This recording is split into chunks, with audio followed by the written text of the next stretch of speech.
Tonight, Nigeria stands at a turning point, a moment where decisions of a few will shape the safety of millions. In the space of just days, President Bola Ahmed Tinubu has taken a series of bold, controversial, and deeply consequential steps in the nation's long war against terror. First, a firm rejection of foreign mercenaries, no private armies, no outsourced warfare, no foreign trigger fingers deciding Nigeria's future. A declaration that Nigeria must fight and win its own battles. Then came the late-night meeting at Aso Rock, an extended high-stakes briefing with the nation's service chiefs. A meeting where intelligence reports were laid bare, where threats were mapped out, and where, according to the president, decisive action was not optional but urgent. From that same room emerged a directive Nigeria has not seen in decades: the withdrawal of police officers guarding VIPs, redirecting security away from political comfort and back to the people. A move that shakes the old order and sends a message loud enough to echo through every corridor of privilege. And now Senate President Godswill Akpabio has stepped into the arena with a sweeping forward-facing agenda: the Counter-Terrorism Strategic Plan 2025 to 2030, a blueprint that aims to redefine how Nigeria confronts extremism, intelligence failures, and internal threats over the next 5 years. So tonight on Viewpoint, we connect the dots: Tinubu's refusal of foreign mercenaries, the security chief's emergency meeting, the police withdrawal shaking VIP politics, and Akpabio's long-term counter-terrorism roadmap. Are these fragmented actions or beginning of a coordinated national reset? Is Nigeria finally taking control of its security narrative, or are we witnessing the states doubling down because the cracks are widening? And most importantly, what does all this mean for the ordinary Nigerian caught between policy and danger? Join us shortly. I'm your host, Odiawa AI.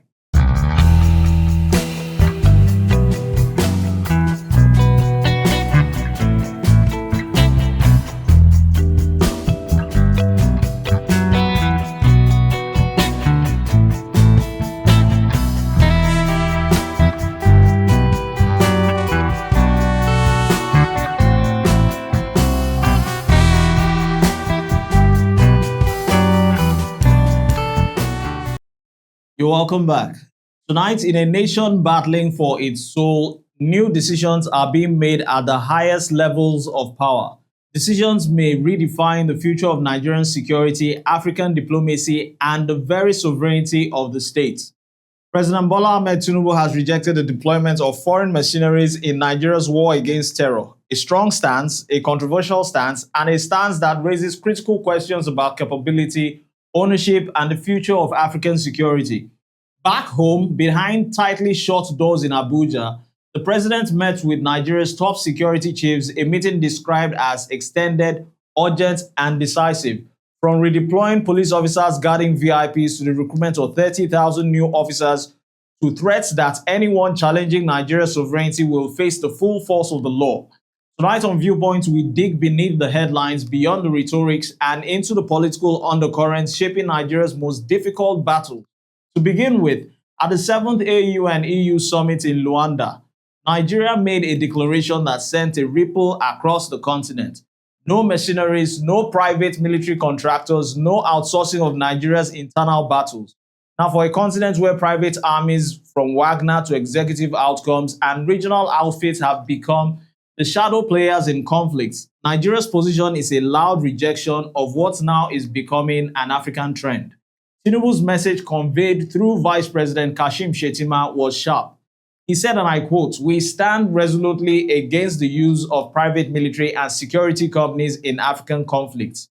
Their presence undermines sovereignty." And that's the political weight of this moment. This is not just about insecurity, it's about identity, it's about pride, it's about the legitimacy of the Nigerian state.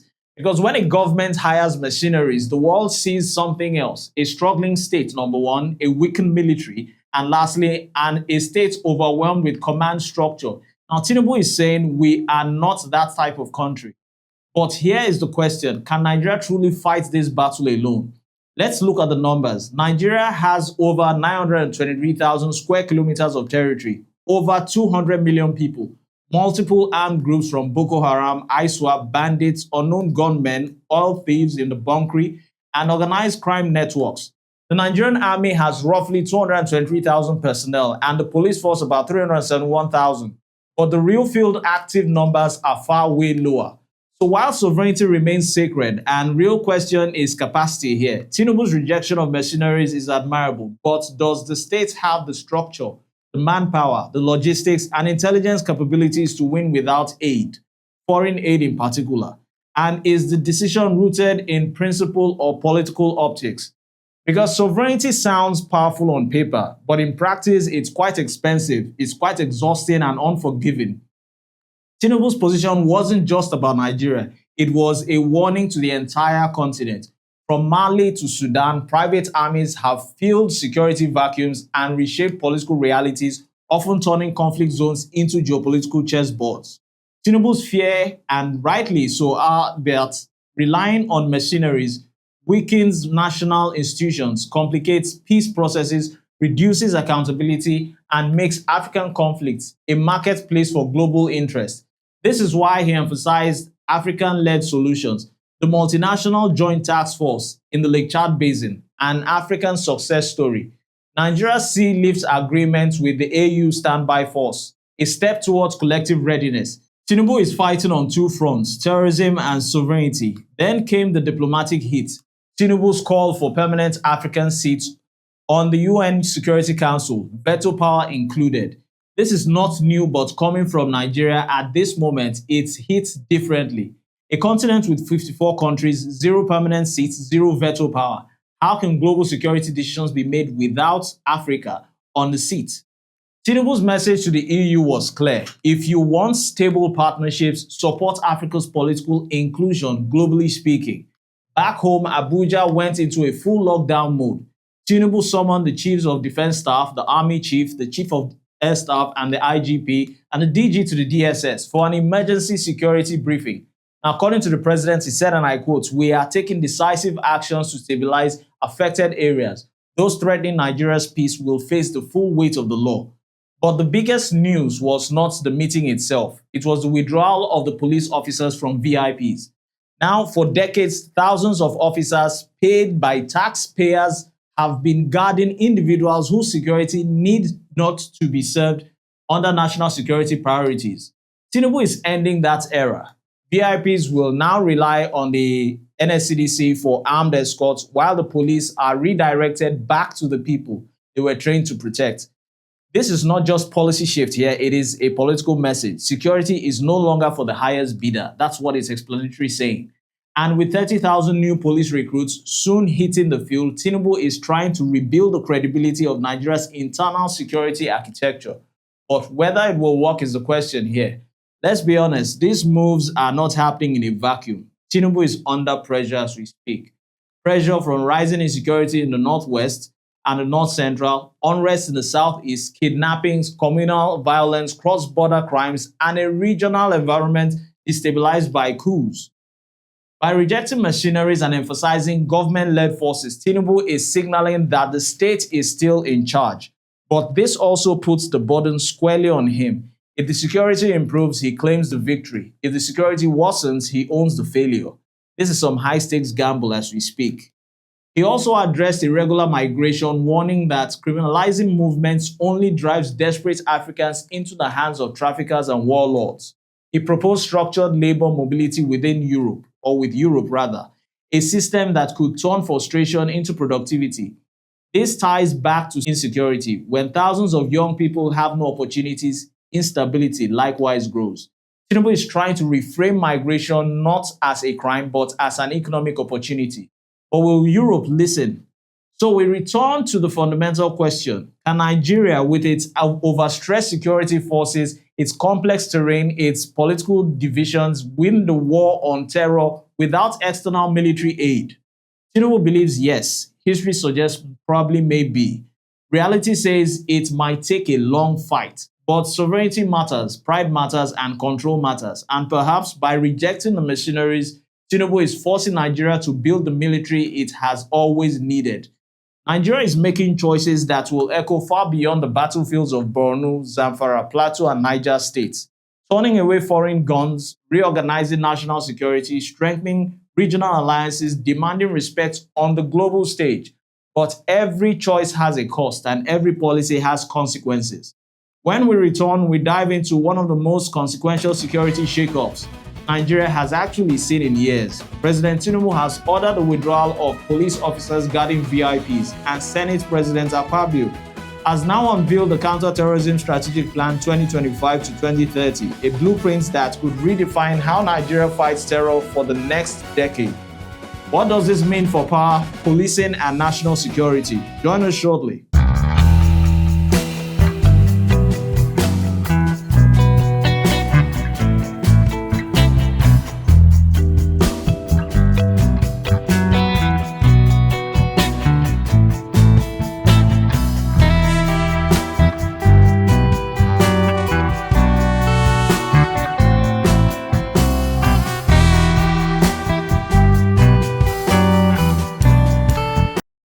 Insecurity and terrorism in Nigeria, a moment of reckoning, a moment when security, politics, power, and public trust collide on national stage. In the last 72 hours, President Bola Ahmed Tinubu made a decision that strikes at the heart of Nigeria's political culture, a decision that touches the powerful, the connected, and the protected. A decision that asks one uncomfortable question. In a nation drowning under insecurity, who deserves protection first, the people or the privileged? Ladies and gentlemen, welcome once again. President Tinubu has ordered the immediate withdrawal of police officers from VIP security details.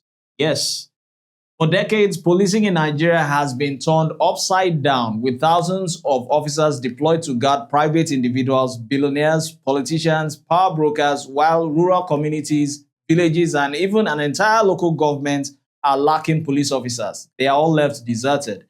Tonight, that era has been shaken. According to the presidential directive delivered by Bayo Onanuga, henceforth, he said, and I quote, henceforth, police authorities will deploy officers back to their core duties.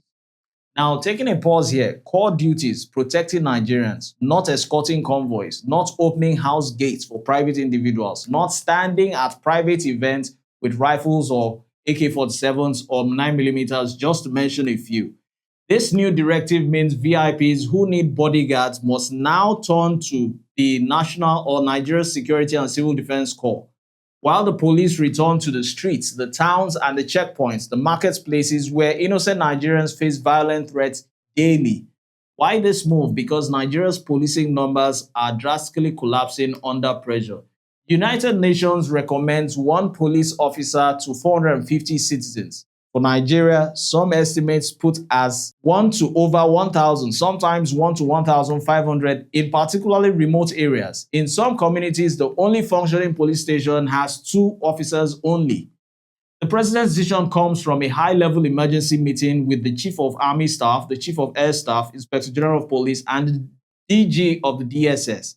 A meeting triggered by rising attacks, banditry spikes, terror cells, reawakening and expanding kidnapping networks. The message from Aso Rock is clear. Nigeria is a security crisis now as we speak, and extraordinary steps must be taken. To reinforce this, Tinubu approved the recruitment of 30,000 new police officers. This is not a symbolic gesture. This is a structural reset, a political gamble, and a national reprioritization. But here's the analytical question. Will redeploying thousands of VIP guards back to the public security change anything on the ground, or is this simply a rearrangement of the same broken system?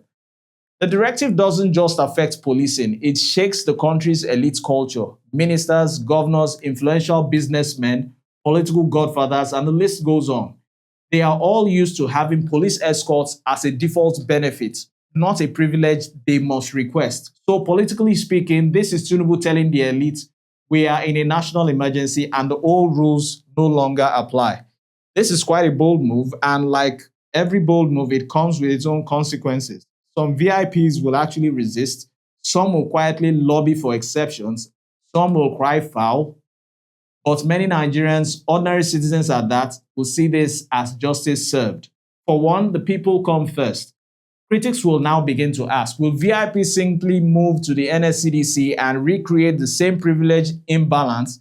Will this genuinely increase police presence in rural Nigeria? And can 30,000 newly recruited officers be trained effectively given the evidence-weak training facilities which we have?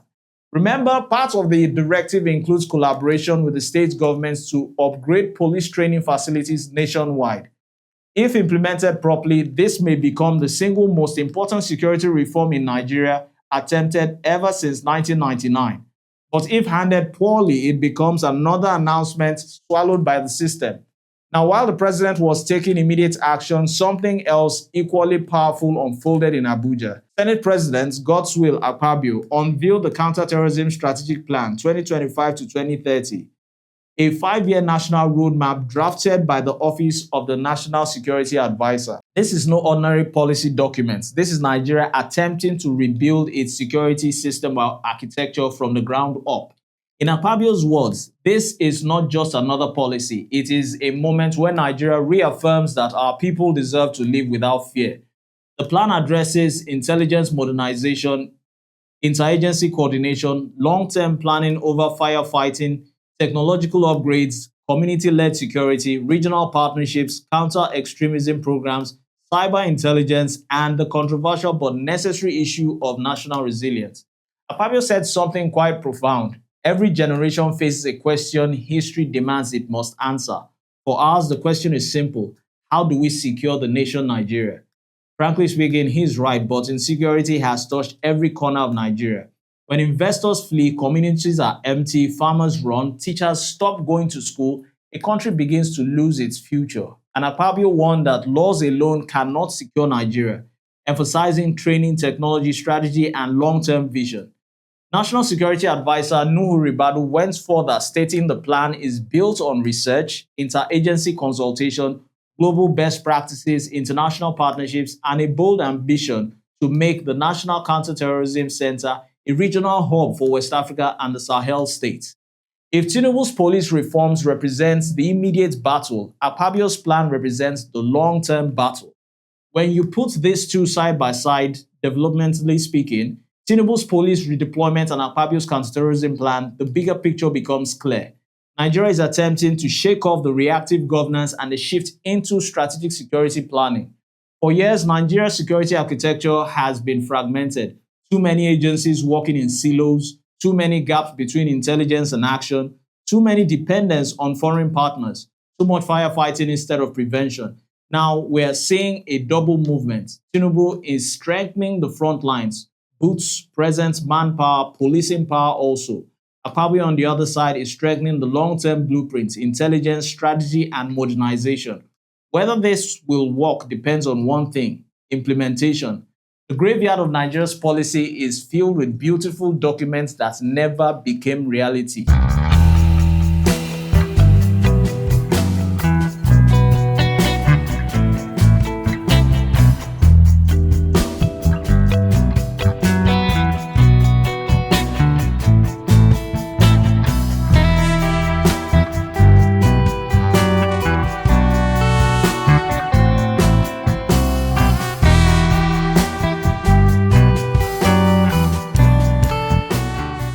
So we end tonight's analysis with the question Nigeria must answer. Are these bold moves the beginning of a new security era or simply announcements designed to create the appearance of action? Will VIP police withdrawals truly increase safety for the poor? Or will 30,000 new police officers undo decades of under-policing? Will 5-year counter-terrorism plans survive political cycles, budget cuts, and bureaucratic sabotage? Will Nigeria finally build the security system it deserves? Or will we back into this studio next year discussing the same headlines or the same failures? As we draw tonight's discussion to a close, one truth stands glaringly clear. Nigeria's future will be shaped not by rhetoric but by action. The show has been Viewpoint, where we discover perspectives and embrace dialogue. I've been your host, Odiawa AI. You will do well to follow us across our various social media platforms. Thanks for watching.